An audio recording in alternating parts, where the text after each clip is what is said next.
वल्क़लमि वमा यस्तून। नाज़रीन अस्सलामु अलैकुम रहमतुल्लाहि व बरकातुहू। सीधी बात की ताज़ा तरीन खबरों में आपका इस्तकबाल है। आइए सबसे पहले आज की सुर्खियों पर नजर करते हैं। शराब के इस्तेमाल से सालाना 30 लाख अफराद की मौत होती है। पब्लिक एजुकेशन सिस्टम को तक़वियत और टीचरों को इस्तेहकाम की जरूरत, राहुल गांधी का बयान। पेट्रोल फिर महंगा, डीजल की कीमत में कोई इजाफा नहीं। केरल नन रेप केस लगातार तीसरे दिन पूछताछ के बाद बिशप गिरफ्तार। सेहराबुद्दीन इनकाउंटर मामले का इंकिशाफ करने वाले इंस्पेक्टर का इल्जाम, मुझे चुप कराने की कोशिश की जा रही है। राफेल पीएम पर तबसरे को लेकर राहुल पर बरसी स्मृति, कहा आप निचली सतह की सियासत कर रहे हैं। मुंबई बम धमाकों का मुल्जिम खुर्शीद आलम का पड़ोसी मुल्क नेपाल में गोली मारकर कत्ल। पाकिस्तान के लिए जासूसी करने के इल्जाम से बाइज्जत बरी एक नौजवान। हिंद पाक बातचीत का कोई मतलब नहीं, बातचीत मनसूख करना ताखीर से लिया गया मुनासिब फैसला, कांग्रेस का बयान। नागपुर और मुजाफात में वोटर लिस्ट में नाम इंदराज कराने की मुहिम शबाब पर। मोदी ने अफवाज पर सर्जिकल स्ट्राइक की, राहुल गांधी का बयान। शादी के 3 दिन बाद दुल्हन का अगवा, बंदूक की नोक पर पहली बीवी ने कराई इज्तिमाई असमत दरी। शहीद की मां बोली, दहशतगर्दों ने मुझसे कहा कुछ नहीं होगा, फिर भी बेटे को मार दिया। बैतुल मक़दिस इस्राएली फौज ने 10 फिलिस्तीनियों को हिरासत में ले लिया। तुर्की की फ्रांस से इदलिब के मामले में सलामती कौंसिल में ताउन की दरखास्त। यमन में हैजे की वबा खतरनाक हदों को छूने लगी, अक़वाम मुत्तहिदा का बयान। आलमी अदालत में रोहिंग्या मुसलमानों पर होने वाले मजालिम की तहकीकात का आगाज। नाकाम बगावत के इल्जाम में 85 तुर्क फौजी गिरफ्तार। सदर तुर्की से नौजवान नस्ल को टेक्नो फेस्ट को देखने की दावत। ईरान में फौज की परेड पर दहशतगर्दाना हमला, 8 नौजवानों की मौत, 20 से ज्यादा जख्मी। रवां साल दौरान हिरासत इस्राएली तशद्दुद से 2 फिलिस्तीनी शहीद। नाज़रीन अस्सलामु अलैकुम वरहमतुल्लाहि व बरकातुहू। सीधी बात की ताज़ा तरीन खबरों में आपका इस्तकबाल है। मैं अंसार अजीज नदवी आज की खबरों की तफसीलात लेकर आपकी खिदमत में हाजिर हूँ। आइए खबरों की तफसीलात पर नजर करते हैं। पहली खबर कलकत्ता से है। दुनिया भर में तकरीबन 23 करोड़ 70 लाख मर्द और 4 करोड़ 60 लाख खवातीन शराब की वजह से होने वाली बीमारियों के जद में आते हैं और उसकी वजह से हर साल 30 लाख अफराद की मौत हो जाती है। अमीर ममालिक में शराब का इस्तेमाल सबसे ज्यादा हो रहा है। दुनिया में हर 20 मिनट में से एक मौत शराब की वजह से होती है। आलमी इदारा सेहत WHO ने 2018 की सेहत रिपोर्ट जारी की है, जिसमें कहा गया है कि शराब की वजह से मर्दों की सबसे ज्यादा मौत होती है। 2016 में इसकी वजह से 30 लाख लोगों की जान चली गई। तंजीम ने दुनिया के ममालिक से शराब के इस्तेमाल पर कंट्रोल लगाने के तदारुक के बारे में मालूमात मांगी है। WHO के director general doctor Tedros Adhanom Ghebreyesus ने कहा है, सेहतमंद माशरे की तरक्की के लिए इस संगीन खतरे के खिलाफ बड़े इक़दाम करने का वक्त आ गया है। रिपोर्ट के मुताबिक हर साल शराब के इस्तेमाल से होने वाली कुल अमवात में 28% शराब के इस्तेमाल से मुतालिक वाक़यात, मसलन नशे में गाड़ी चलाना और घर में मारपीट, खुद को नुकसान पहुंचाने वगैरह से होती हैं। 21% क़ुव्वत इंहिज़ाम में खराबी आने की वजह से, 19% दिल से मुतालिक बीमारियों की वजह से और बाकी अमवात कैंसर, खतरनाक वबा, ज़हनी बीमारियों और दीगर सेहत की वजूहात की वजह से होती हैं। एक और खबर नई दिल्ली से। कांग्रेस के सदर राहुल गांधी ने हफ्ते को पब्लिक एजुकेशन सिस्टम और हुकूमत के जेर इंतजाम चलने वाले तालीमी इदारों को मजबूत बनाने की सख्त जरूरत पर जोर दिया है। मिस्टर गांधी ने कहा कि हिंदुस्तान के तालीमी निज़ाम की बुनियाद दरअसल हमारा पब्लिक एजुकेशन सिस्टम है। ये बात उन्होंने आज माहिरीन से बातचीत में कही है। उन्होंने कहा कि हिंदुस्तान के बड़े टॉप तालीमी इदारे हुकूमत के ही जेर इंतजाम चल रहे हैं। मैं ये नहीं कह रहा हूँ कि निजी इदारों के लिए यहाँ कोई जगह नहीं, जगह होनी चाहिए, लेकिन रहनुमा खतूत, बुनियाद और super structure public education system की तरह होनी चाहिए। निजी इदारों को सरकारी इदारों को देखकर सीखना चाहिए। कांग्रेस के सदर ने कहा कि मुदर्रिसीन के करियर में इस्तेहकाम को यकीनी बनाने की जरूरत है ताकि क्लासरूम में पढ़ने और पढ़ाने वाले के दरमियान एक अहम आहंगी पैदा हो। अब खबर नई दिल्ली से। मुल्क में पेट्रोल की कीमत में आज मुसलसल तीसरे दिन भी इजाफा देखने में आया, लेकिन डीजल की कीमत में कोई इजाफा नहीं हुआ। मुल्क की सबसे बड़ी तेल कंपनी इंडियन ऑयल कॉरपोरेशन से मिली इत्तला के मुताबिक कौमी राजधानी दिल्ली में आज पेट्रोल 11 पैसे के इजाफे के साथ 82.44 रुपये फी लीटर पहुंच गया है। डीजल 73.87 रुपये फी लीटर बगैर किसी इजाफे के फरोख्त हुआ। यहाँ डीजल की कीमतों में मुसलसल चौथे दिन किसी तरह का कोई इजाफा देखने को नहीं मिला है।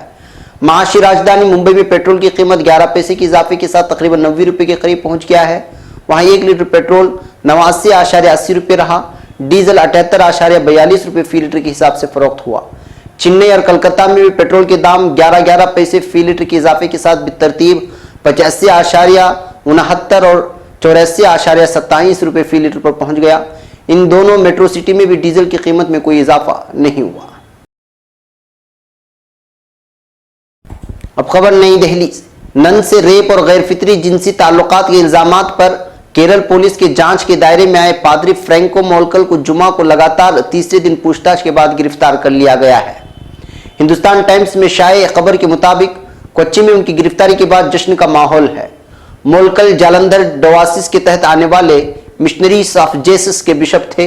इससे कबल वेटिकन ने जुमेरात को मोलकल को आर्जी तौर पर उनकी जिम्मेदारियों से आजाद कर दिया है। खबर रसा एजेंसी ANI के मुताबिक कोट्टम के पुलिस सुपरिटेंडेंट हरिशंकर ने बताया कि मामले की जांच कर रही SIT के जुमा को पूछताछ का प्रोसेस खत्म करने का फैसला किया है। साबिक बिशप से जुमेरात को 8 घंटे से ज्यादा वक्त तक पूछताछ हुई। उनको जुमा को सुबह 10:30 बजे से एक जांच कमेटी के सामने पेश होने का हुक्म दिया गया। पुख्ता सिक्योरिटी इंतजामात के बीच पूछताछ हुई। वो कोच्चि में एक 5 स्टार होटल से सुबह 10:40 पर पहुंचे थे। वाज़ेह हो कि नन से मुबैना जिनसी इस्तेहसाल के मामले में लगातार बढ़ते गुस्से के बीच Catholic Bishops Conference of India CBCI ने जुमेरात को बताया कि पोप फ्रांसिस ने आर्जी तौर पर उनको उनकी जिम्मेदारियों से आजाद कर दिया है। अब खबर मुंबई से है। सहराबुद्दीन शेख, कौसरबी और तुलसीराम प्रजापति इनकाउंटर मामले की जांच करने वाले गुजरात पुलिस के रिटायर्ड इंस्पेक्टर का कहना है कि हुकूमत के जरिए इस मामले में कोर्ट से दूर रखने की पूरी कोशिश की जा रही है। 13 साल पहले वसंतलाल जी भाई सोलंकी को सहराबुद्दीन शेख इनकाउंटर की जांच का जिम्मे सौंपा गया था, जहां उन्होंने इस इनकाउंटर को फर्जी बताया था और अपने सीनियर पुलिस अफसरों को इन कत्ल मामलों का जिम्मेदार बताया था। इस मामले की सुनवाई मुंबई की स्पेशल CBI अदालत में चल रही है। दिसंबर 2014 में अदालत ने अमित शाह को इस मामले में बिना किसी जांच के इल्जाम से बरी कर दिया था। गुज़िश्ता साल नवंबर से चल रही सुनवाई में मामले के कई गवाह अब तक अपने बयान से मुकर चुके हैं। दी वायर से बात करते हुए सोलंकी ने कहा कि हुकूमत की जानिब से उनको अदालत से दूर रखने की पूरी कोशिश की जा रही है। उन्होंने बताया कि 2009 में सुप्रीम कोर्ट की हिदायत के बाद उनको सिक्योरिटी दी गई थी, जिसको गुज़िश्ता 18 जुलाई को बिना किसी इत्तला के हटा लिया गया। उन्होंने कहा कि बिना केस सिक्योरिटी के वो अहमदाबाद से मुंबई नहीं जा सकते। उन्होंने कहा कि मुझे किसी वजह से ही सिक्योरिटी दी गई। अगर किसी जज की अचानक मौत हो सकती है तो मैं बस एक रिटायर्ड इंस्पेक्टर हूं। हुकूमत और पुलिस इस मामले के सभी मुलजिमों को क्लीन चिट दिलवाने के लिए किसी भी हद तक जा सकते हैं और वो कत्ल भी करवा सकते हैं। अब खबर सियासत के ताल्लुक से। कांग्रेस सदर राहुल गांधी के वजीर आजम नरेंद्र मोदी पर सख्त हमलों के एक दिन बाद कपड़ा वजीर स्मृति ईरानी ने राहुल गांधी पर जमकर हमला बोला है। उन्होंने राहुल गांधी पर निचली सतह की सियासत करने का इल्जाम लगाया। बता दें कि राहुल गांधी ने राजस्थान के डोंगरपुर जिले में एक इजलास में PM मोदी पर तंज किया था। उन्होंने कहा था कि अब लोगों को यह कहते हुए सुना जा सकता है कि मुल्क का चौकीदार असल में क्या है। राहुल गांधी ने याद दिलाते हुए कहा कि मोदी ने कहा था वो मुल्क के वजीर आजम नहीं बल्कि चौकीदार बनना चाहते हैं। कबाइली सागवाड़ा में एक रैली में राहुल गांधी ने राफेल जंगी तैयारा सौदे पर PM मोदी की खामोशी और भगोड़े कारोबारी विजय माल्या को वापस लाने में हुकूमत की नाकामी की जानिब इशारा करते हुए काबिल एतराज कमेंट किए थे। इस पर स्मृति ईरानी ने कहा कि राहुल गांधी के तबसरे उनकी परवरिश को जाहिर करते हैं। इस तरह के तबसरे करके वो निचली सतह की सियासत की मिसाल पेश कर रहे हैं। अब खबर मुंबई से। 1993 मुंबई बम धमाकों के मुलजिम कहलाए जाने वाले, जबकि हकीकत नहीं है, वो इस इल्जाम से बरी हो चुके हैं।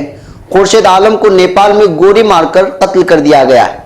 इस बात की इत्तला देते हुए हिंदुस्तानी सिक्योरिटी एजेंसी ने बताया कि संसारी जिले के हरिनगर इलाके में खुर्शीद को गोली मारकर कत्ल कर दिया गया है। बताया जा रहा है कि हमलावर कत्ल को अंजाम देने के बाद हिंदुस्तान भाग आए हैं। इत्तलात के मुताबिक मुंबई बम धमाकों के मुलजिम कहलाए जाने वाले खुर्शीद आलम नेपाल में मुकीम हो गए थे, जबकि बताया जा रहा है कि उन पर लगाए गए तमाम के तमाम इल्जामात से वो बरी हो चुके थे। जुमा को जब वो घर जा रहे थे तभी मोटरसाइकिल पर आए मुजरिमों ने खुर्शीद आलम पर फायरिंग कर दी। जाए वारदात पर ही खुर्शीद की मौत हो गई। बताया जाता है कि मोटरसाइकिल पर हिंदुस्तान की नंबर प्लेट लगी हुई है। गोली मारने वाले गुंडों ने खुर्शीद आलम को गोली मारने के बाद हिंदुस्तान भागा है। फायरिंग में एक नेपाली पुलिस कांस्टेबल को भी गोली लगी है, जिसे संगीन हालत में अस्पताल में दाखिल कराया गया है। 1993 के बाद से खुर्शीद आलम फरार बताए जा रहे थे। अब खबर मुंबई से। समाजवादी पार्टी के member of parliament Chaudhary Munawwar Saleem के जाती मुआविन फरहत खान को आज दिल्ली की खुसूसी अदालत ने पाकिस्तान के लिए जासूसी करने जैसे संगीन इल्जामात से बाइज्जत बरी कर दिया है। ये इत्तला आज यहाँ मुंबई में मुलजिम को कानूनी इमदाद फराहम करने वाली तंजीम जमीयत उलमा महाराष्ट्र कानूनी इमदाद कमेटी के सरबराह गुलजार आजमी ने दी है।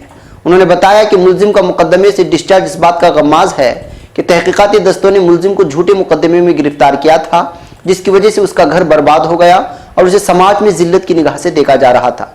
गुलजार आजमी ने मजीद बताया कि जमीयत उलमा के वकील यमेस खान ने मकामी अदालत के जज को मुलजिम के लिए डिस्चार्ज अर्जदास्त पर बहस करते हुए बताया कि जिन इल्जामात के तहत मुलजिम फरहत को गिरफ्तार किया गया था वो इल्जाम चार्जशीट दाखिल होने के बाद साबित नहीं हो सके। यमेस खान ने अदालत को मजीद बताया कि दिल्ली क्राइम ब्रांच ने मुलजिम पर इल्जामात आयद किए थे कि वो खुफिया दस्तावेजात पाकिस्तान की जासूसी इदारे ISI को मुहैया कराता था, लेकिन चार्जशीट से मुंसलिक दस्तावेजात खुफिया नहीं बल्कि तमाम दस्तावेजात वो हैं जो इंटरनेट पर आसानी से दस्तयाब हैं। अब खबर नई दिल्ली से।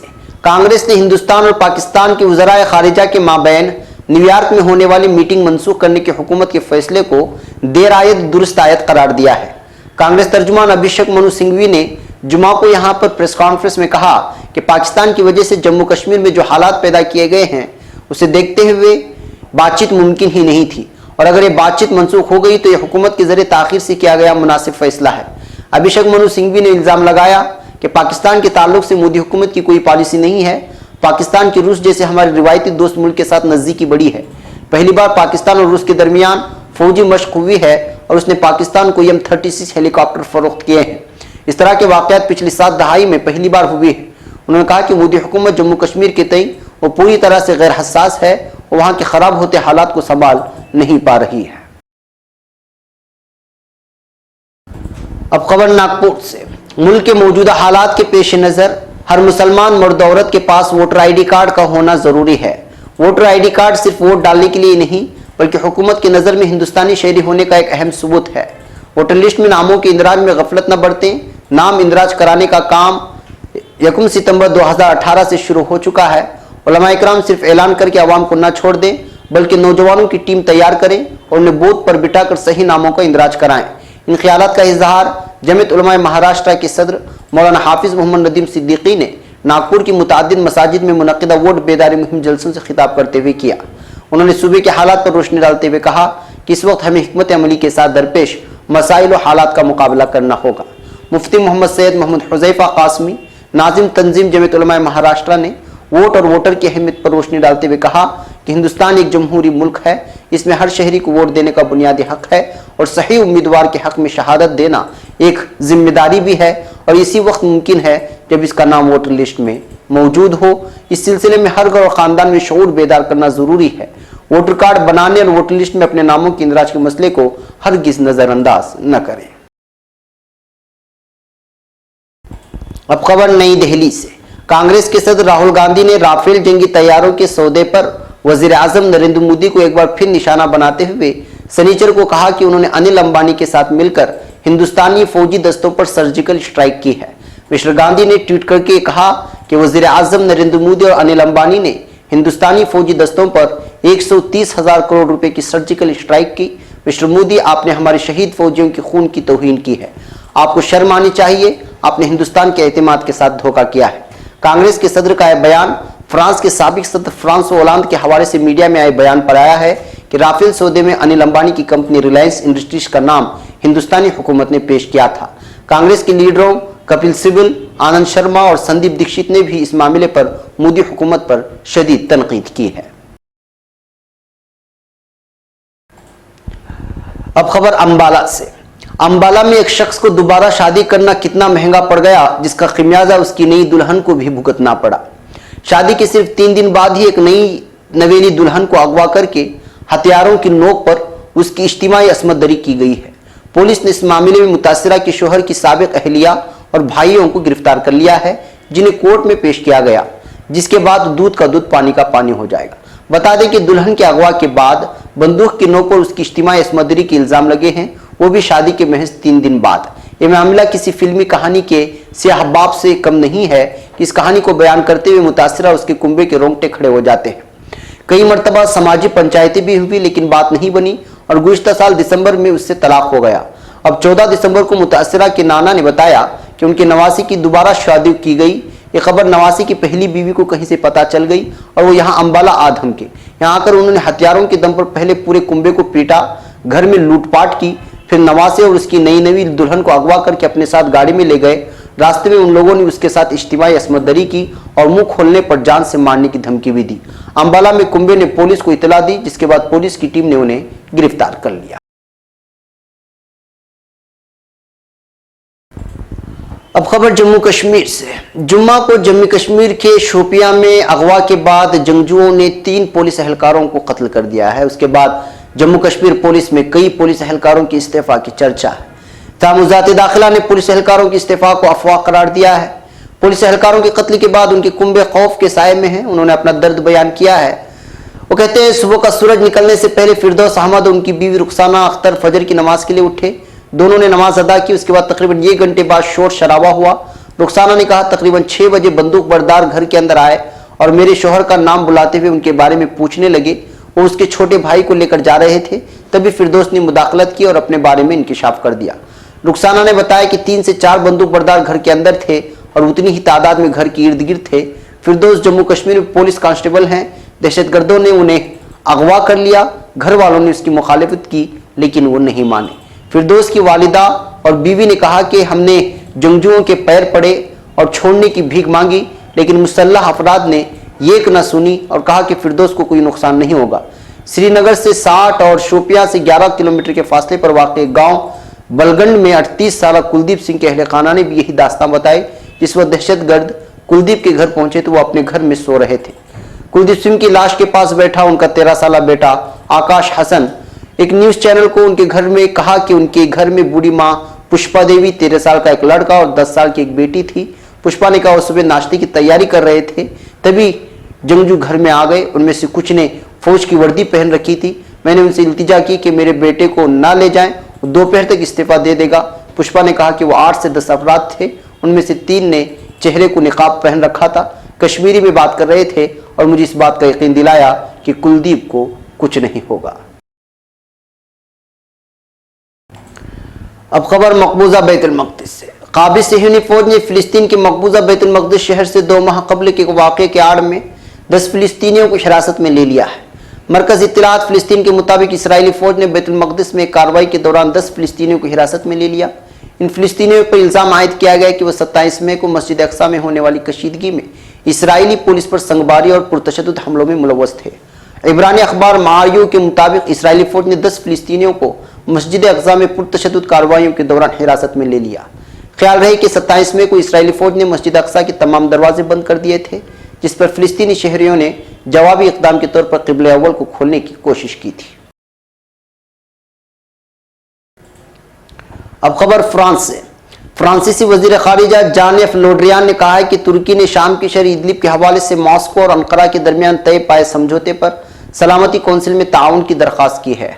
अखबार लिमोंड ने हफ्ते के रोज वजीर खारिजा लोड्रियान का एक इंटरव्यू शाये किया है, जिसमें उनका कहना है कि तुर्की इदलिब में फ्रांस से अपना किरदार अदा करने पर जोर दे रहा है। तुर्की की तरफ से अपील की गई कि फ्रांस इदलिब के मामले में अंकारा के साथ ताउन करे। फ्रांसीसी वजीर खारिजा का कहना था कि इदलिब में इंसानी बहरान और सिक्योरिटी के बहरान के हवाले से इंतबाह और हमारी तरफ से दबाव काफी मुफीद साबित हुआ है।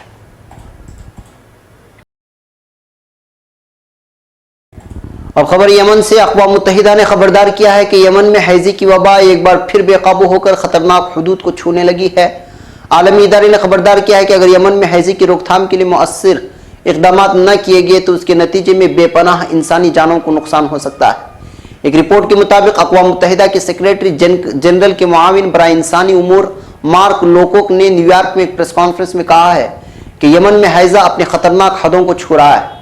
उन्होंने कहा कि हम यमन में कहत को शिकस्त देने के लिए कोशा हैं, मगर हमें इस बात पर काबू पाने में मुश्किलात का सामना है। यूएन अहदेदार का कहना था कि तमाम तर कोशिशों के बावजूद यमन में इंसानी सूरत हाल में कोई बेहतरी नहीं लाई जा सकी है। अक़वाम मुत्तहिदा जंग से मुतासिरा इलाकों में 8 लाख अफराद को खुराक मुहैया करने की कोशिश कर रही है। उन्होंने यमनी आवाम के लिए इमदाद देने वाले मुल्कों बिलखुसूस सऊदी अरब और दूसरे खलीजी ममालिक के माली ताउन का खुसूसी शुक्रिया अदा किया है। अब खबर रोहिंग्या के सिलसिले में। रोहिंग्या मुसलमानों पर जुल्म व सितम का सिलसिला जारी है और आलमी अदालत ने रोहिंग्या मुसलमानों पर होने वाले मजालिम की तहकीकात का आगाज कर दिया है। तफसीलात के मुताबिक बैनुल अक़वामी फौजदारी अदालत ने रोहिंग्या मुसलमानों के खिलाफ होने वाले जराइम की अबूरी तहकीकात का आगाज कर दिया। अदालत का कहना है कि इब्तिदाई तौर पर रोहिंग्या मुसलमानों के खिलाफ क्रैकडाउन, मुल्क बदरी और उससे मुतालिक उमूर की बाबत शवाहिद और सबूत जमा किए जाएंगे। उसके बाद बाकायदा तफ्तीश की जाएगी। दूसरी जानिब अक़वाम मुत्तहिदा ने भी म्यांमार फौज की जानिब से रोहिंग्या मुसलमानों के कत्लेआम पर म्यांमार के आला फौजी अहदेदारान के खिलाफ मुकदमा चलाने का मुतालबा किया है। वाज़ेह है कि गुज़श्ता बरस अगस्त में म्यांमार की रियासत राखीन में रोहिंग्या के खिलाफ शुरू किए जाने वाले फौजी ऑपरेशन के बाद करीब 7 लाख रोहिंग्या मुसलमानों ने सरहद उबूर करके बांग्लादेश में पनाह ली है। अब खबर अंकारा से। तुर्की में पुलिस ने जुलाई 2016 को हुकूमत का तख्ता उलटने की नाकाम कोशिश के इल्जाम में 85 फौजी अफसरों और एहलकारों को गिरफ्तार कर लिया है। खबर रसा इदारे अनातोलिया के मुताबिक अंकारा के प्रोसिक्यूटर ने फिजाई दिफा से मुंसलिक 110 फौजियों को हिरासत में लेने का हुक्म दिया। 3 कर्नल, 5 पायलट और दीगर फौजी अफसरान शामिल हैं। प्रोसिक्यूटर के हुक्म पर 85 फौजियों को हिरासत में ले लिया गया है और 25 की तलाश जारी है। ख्याल रहे कि जुलाई 2016 को तुर्क फौज के ग्रुप ने सदर रजब तैयब एर्दोगान का तख्ता उलटने की नाकाम कोशिश के बाद अमेरिका में जिला वतन सरकर्दा रहनुमा फतहुल्लाह गुलन के हामियों के खिलाफ क्रैकडाउन शुरू किया था। एक क्रैकडाउन 2 साल गुजर जाने के बावजूद जारी है। फतहुल्लाह गुलन तुर्की में बगावत में मुलव्वस होने का इल्जाम मुस्तरद करते हैं। तुर्क पुलिस बगावत में मुआवनत के शुबे में 77,000 अफराद को गिरफ्तार कर चुकी है, जबकि 1.5 लाख सरकारी मुलाजिमीन को उनकी मुलाजिमतों से बरतरफ कर दिया गया है। और खबर तुर्की से। सदर रजब तैयब एर्दोगान ने आज टेक्नोफेस्ट इस्तांबुल हवा पैमाई, खलाई और टेक्नोलॉजी मेले में शिरकत करने की इतला देते हुए अवाम को इस्तांबुल के नए हवाई अड्डे को आने की दावत दी है। सदर एर्दोगान ने ट्विटर पैगाम में कौमी टेक्नोलॉजी के महरकों के हैजान को नौजवानों के हमरा महसूस करने के लिए मैं भी आज टेक्नोफेस्ट की जियारत करूंगा। अपने ख्वाबों की तकमील की जस्तजू में होने वाले हर किसी को मैं इस्तांबुल के हवाई अड्डे को आने की दावत देता हूँ। वाज़ेह है कि 20 सितंबर से शुरू होने वाला मेला ये 23 सितंबर तक जारी रहेगा। अब खबर ईरान से। ईरान में शनिचर की सुबह फौज की परेड में कुछ दहशतगर्दों ने हमला कर दिया है। इस हमले में 8 जवानों की मौत हो गई है, जबकि 20 से ज्यादा जख्मी बताए जा रहे हैं। जख्मियों को इलाज के लिए नजदीकी अस्पताल में दाखिल कराया गया है। अभी तक इस हमले की जिम्मेदारी किसी ने नहीं ली है। जानकारी के मुताबिक ईरान में शनिचर की सुबह फौज की परेड चल रही थी। इसी दौरान 2 दहशत फौजी की वर्दी पहने मोटरसाइकिल पर वहां पहुंचे और उन्होंने फायरिंग शुरू कर दी। इस गोलीबारी में 8 नौजवानों की मौत हो गई, जबकि 20 से ज्यादा लोग जख्मी हो गए। सरकारी टेलीविजन ने बगैर तफसीली मालूमात के बताया कि दहशतगर्दों के ग्रुप ने अहवाज शहर में परेड पर हमला किया। ये सद्दाम हुसैन के इराक में 1980 में शुरू हुई जंग की याद में मुनक़िद की गई थी। जख्मियों को इलाज के लिए नजदीकी अस्पताल में दाखिल करा दिया गया है, जहां कई लोगों की हालत नाजुक बताई जा रही है। अभी तक किसी भी तंजीम ने इस हमले की जिम्मेदारी कबूल नहीं की है। अब खबर रामल्ला से। फिलिस्तीनी इंसानी हुकूक की तंजीमों की तरफ से जारी करदा बयान में कहा गया है कि गिरफ्तारी के वक्त काबिज सेहूनी के हाथों फिलिस्तीनियों पर वहशियाना तशद्दुद का सिलसिला जारी है।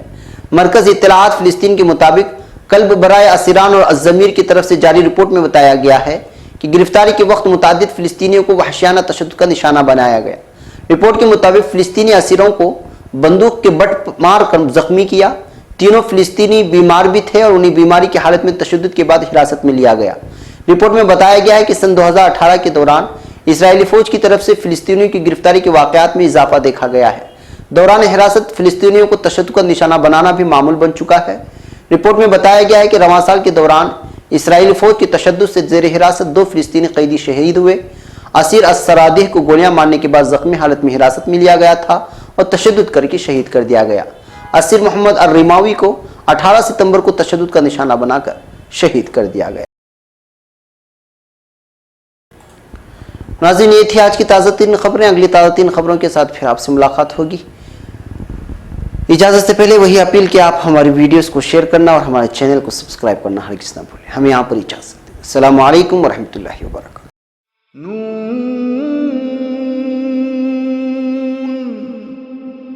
वल क़लम वमा